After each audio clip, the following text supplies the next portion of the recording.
Today I want to review the Meike RF to EF adapter. If you're wondering where it's at, it's right here. And also the actual mount is on my camera because I'm using it at the moment actually. But I'll include some B-roll and some video of the actual product so you can see what it looks like and how to actually use it. If you're interested in this adapter, I'll put a link in the description below for you to check it out. So this adapter works perfectly with my Canon R7 matched with my EF lenses like my Sigma 18 to 35 millimeter. I think it's a perfect adapter for that combination exactly. First of all, this adapter is pretty small. It reminds me of like the Nifty 50 lens from Canon, how it's just kind of like a pancake lens. It's about the same size as that. It's not that big, which is good because you don't want it to take up too much space on the front of your camera, especially because you have to add a lens to it as well. So to me, I think the adapter is actually a nice small size. One cool feature about this adapter is it's not only an adapter, it's actually an ND filter as well. So basically you can slide these little plates inside of the adapter,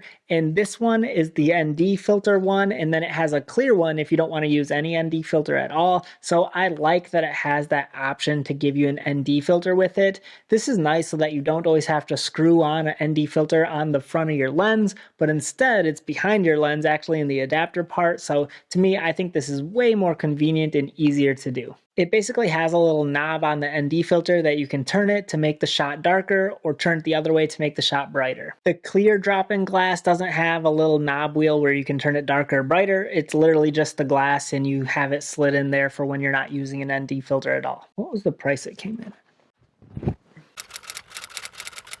So right now, if I wanted to buy it right now off Amazon, it's $159 for it. And this also includes the ND filters and everything with it.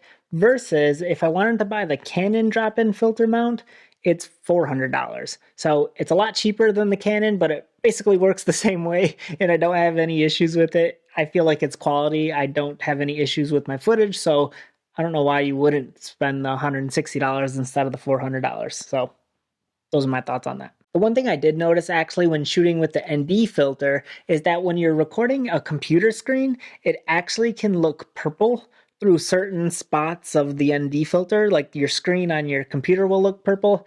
I don't know why that is or how that happens, but that's what the footage ends up looking like.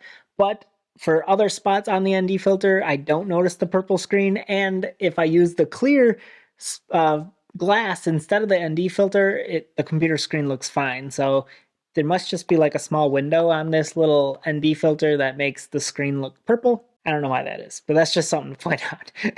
So other than that, I really think this is super useful to have. I think it's so much easier to use an ND filter that's built into your adapter rather than to attach on the end of your lens. This way you can swap out lenses really quickly without having to swap out your ND filter every time as well. And it's so much easier to control right here by your finger knob right there versus the end of your lens way out in front of you. So that's why I really like this thing. Anyways, this video isn't sponsored. I just really like the product. So if you want to check it out, I'll put a link in the description.